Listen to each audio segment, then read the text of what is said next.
ബുഹാരി നമ്മൾ ഫാറ്റ് ഉണ്ടാവുമെന്ന് പറഞ്ഞിട്ട് നമുക്ക് ഇഷ്ടപ്പെട്ട കാര്യങ്ങൾ കഴിക്കാതിരിക്കുക എന്ന് പറഞ്ഞാൽ അത് ഉൾക്കൊള്ളാൻ പറ്റിയ കാര്യമല്ല. ആരോ നമ്മുടെ പുതിയൊരു സുഹൃത്ത് വന്നിട്ടുണ്ട്, ദിഗംബരൻ ഹബീബി. Welcome to my channel. സുഖമല്ലേ? ലൈക്ക് ചെയ്തിട്ടുണ്ടെന്ന് കരുതുന്നു. നമ്മുടെ ചാനലിൽ ആദ്യമാണ് ദിഗംബരൻ ചേട്ടൻ. ദിഗംബരൻ ചേട്ടൻ നമ്മളെ ഫോളോ ചെയ്ത് കൂടെ കൂടിക്കോട്ടോ. ഫോളോ ചെയ്യുന്നതോടൊപ്പം തന്നെ ബെല്ലൈക്കണും അമർത്തി വെച്ചോളൂ. നമ്മുടെ ലൈവ് കാര്യങ്ങൾ ഏതെങ്കിലും പോസ്റ്റുകളൊക്കെ ഉണ്ടാവുമ്പോൾ ആദ്യമായി കാണാമല്ലോ, പെട്ടെന്ന് കാണാമല്ലോ. ഫാറ്റ് ഉണ്ടെങ്കിൽ ചെത്തി കളഞ്ഞോളാം കേട്ടാ എന്നാണ് പറയുന്നത്. ജീഷ്മക്ക് 3 മക്കൾ.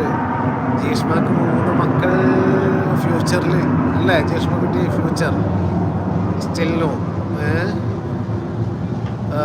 ഉണ്ടോ? അയ്യോ, ആരാ ഈ വന്നേക്കുന്നേ എന്ന് ചോദിക്കുന്നുണ്ട് വിനീഷ് ഭായിട്ട്. ദിഗംബരൻ ചേട്ടനോടാണ് ചോദ്യം എന്ന് തോന്നുന്നു. ദിഗംബരൻ ചേട്ടനോടാണ് ചോദ്യമെന്ന് തോന്നുന്നു വിനീഷിന്. ദിഗംബരൻ ചേട്ടൻ പോയോ? കാണുന്നില്ലല്ലോ ദിഗംബരൻ ചേട്ടനെ. കമോൺ ദിഗംബരൻ ചേട്ടാ, കമോൺ. നമ്മളോടൊപ്പം കഥ പറഞ്ഞിരിക്കൂ. നമ്മുടെ വിശേഷങ്ങൾ, നിങ്ങളുടെ വിശേഷങ്ങൾ പറയൂ. പോയിട്ടില്ല എന്ന് പറയുന്നു. ദിഗംബരൻ ചേട്ടൻ എവിടെയാണ്? നാട്ടിലാണോ? അതുപോലെ പ്രവാസ ജീവിതത്തിൽ നമ്മളെപ്പോലെ പ്രവാസം നയിച്ച് നടക്കുന്ന ആളാണോ? എവിടെയാണ്? നമ്മളെപ്പോലെ എന്ന് പറയാനില്ല, എന്നെപ്പോലെ എന്ന് പറയാൻ കഴിയുള്ളൂ. ബാക്കി 3 സുഹൃത്തുക്കളും നമ്മൾ നാട്ടിൽ തന്നെയാണ്. അവരിപ്പോഴും നാട്ടിൽ ആണ്, പ്രവാസിയാണ്. ദിഗംബരൻ ചേട്ടനും ഞാനും പ്രവാസിയാണ് കേട്ടോ. എനിക്ക് 10. അതെ, പഴയ കാലത്തിലേക്ക് പോയിട്ടുണ്ട് നമ്മുടെ ജീഷ്മക്കുട്ടി. പഴയ കാലത്തിൻ്റെ ഓർമ്മകളിലേക്ക് തിരിച്ചു പോയിരിക്കുകയാണ്. ആ നല്ല ഓർമ്മകൾ തിരിച്ചു കൊണ്ടുവന്ന ജീഷ്മക്കുട്ടിക്ക് നല്ല സ്നേഹത്തോടെ നമസ്കാരം കേട്ടോ.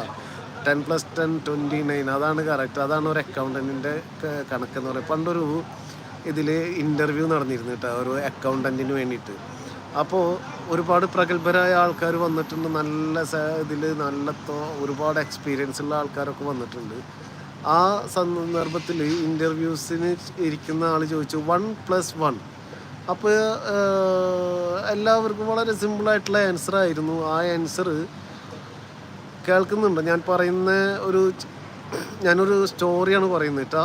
കേൾക്കുന്നുണ്ടോ? എല്ലാവരും ഒന്ന് പറഞ്ഞ് എന്താണ് ആ സ്റ്റോറി, കേൾക്കുന്നുണ്ടോ എന്ന് പറഞ്ഞ്. അങ്ങനെയാണെങ്കിൽ നമുക്ക് ഈ 10+10 = 29 പകരം ഞാനൊരു കഥ പറഞ്ഞുതരാം. അതുവരെ ആരും ടൈപ്പ് ചെയ്യില്ല കേട്ടോ, എല്ലാവരും കേട്ടിരിക്കും. ഓക്കെ. ആ സംഭവം എന്താണെന്ന് വെച്ചാൽ, നമ്മൾ ഒരു ഇതിൽ ഇൻ്റർവ്യൂവിന് കോൾ ഉണ്ടായിരുന്നു. അങ്ങനെ കുറേ നല്ല അടിപൊളി ഒരുപാട് പുതിയ സുഹൃത്തുക്കൾ വരുന്നുണ്ട്. സുഹൃത്തുക്കളെ എല്ലാവരുടെ അടുത്ത് ഞാൻ തിരിച്ചു വരാം. സാബുജി നമസ്കാരം ട്ടോ. സാബുജി എന്തുണ്ട് വിശേഷം? ഞാനൊരു ചെറിയൊരു കഥ പറഞ്ഞു കൊടുക്കട്ടെ കേട്ടോ സാബുജി. ഇവർക്ക് എല്ലാവർക്കും കൂടെ ഉള്ളൊരു കഥയാണ്. സാബുജി ലൈക്ക് അടിച്ചിട്ടില്ല കേട്ടോ. പിന്നെ അപ്പോൾ അങ്ങനെ എന്താ പറയുക, നമ്മുടെ ഇൻ്റർവ്യൂ നടന്നുകൊണ്ടിരിക്കുമ്പോൾ ഇൻ്റർവ്യൂ ബോർഡിലിരിക്കുന്ന ഒരാൾ ചോദിച്ചു 1+1 എത്രയാണെന്ന് ചോദിച്ചു. ജീഷ്മക്കുട്ടി സാബുജി ഹായ് പറഞ്ഞിട്ടുണ്ട് കേട്ടോ. അങ്ങനെ 1+1 എത്രയാണെന്ന് ചോദിച്ചപ്പോൾ എല്ലാവരും ഒരേ സ്വരത്തിൽ എല്ലാവർക്കും ഉത്തരമുള്ളതാണ്. പക്ഷേ ഇൻ്റർവ്യൂവിലായതുകൊണ്ട് എല്ലാവരോടും കൂടെ ഒന്നിച്ചല്ല, ഓരോരുത്തരോടായിട്ടാണ് ചോദ്യം ഉണ്ടായിരുന്നത്.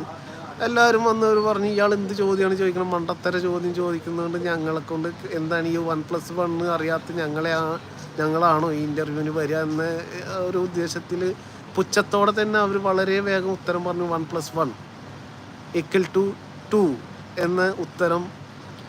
കുറേ ആൾക്കാർ ഉത്തരം കൊടുത്തു. അങ്ങനെ അവരെല്ലാം ഔട്ടായിപ്പോയി. ലാസ്റ്റ് ഒരു ആളെ മാത്രം ചൂസ് ചെയ്തപ്പോൾ അയാളോട് പറഞ്ഞു 1+1 എത്രയാണെന്ന് ആളോട് ചോദിച്ചപ്പോൾ ആൾ പറഞ്ഞു 1+1 സാറിന് എത്ര വേണ്ടത് അത് ഞാൻ ഉണ്ടാക്കി തരാമെന്ന്. ഇനി 3 വേണോ, 5 വേണോ, 6 വേണോ, സാറിന് എത്ര വേണ്ടത് അതാക്കി തരാം. ഇനി 2 തന്നെ മതിയെങ്കിൽ 2ഉം ആക്കി തരാമെന്ന് പറഞ്ഞു. അപ്പോൾ അതാണ് പെർഫെക്റ്റ്. കാരണം ഒരു അക്കൗണ്ടൻ്റ് എന്ന് പറയുമ്പോൾ 1+1 എന്ന് എഴുതി പഠിച്ച് ചെയ്യാൻ എല്ലാവർക്കും പറ്റും. പക്ഷേ എഴുതി പഠിച്ചതല്ല ചെയ്യേണ്ടത്. നമ്മൾക്ക് എവിടെ പ്രശ്നങ്ങളുണ്ടോ ആ പ്രശ്നങ്ങളെ പരിഹരിക്കാൻ പറ്റുമോ എന്നുള്ളതാണ് അറിയേണ്ടത്. ആ പ്രശ്ന പരിഹാരത്തിന് ഒരാളുണ്ടാവാൻ പറ്റുകയാണെങ്കിൽ ആ സംഭവമാണ് ഏറ്റവും നല്ലത്. അതാണ് എനിക്ക് 10+10 = 29 എന്ന് കണ്ടപ്പോൾ ഓർമ്മ വന്നൊരു കഥ കേട്ടോ. അപ്പോൾ ഈ കഥ നിങ്ങൾക്ക് ഇഷ്ടപ്പെട്ടിട്ടുണ്ടെങ്കിൽ എല്ലാവരും ഒരു ഹാർട്ട് സെൻഡ് ചെയ്യൂ, എല്ലാവരും ലൈക്ക് അടിക്കൂ. ഒന്ന് നമ്മുടെ ഈ ഒരു ചെറിയ പോർഷൻ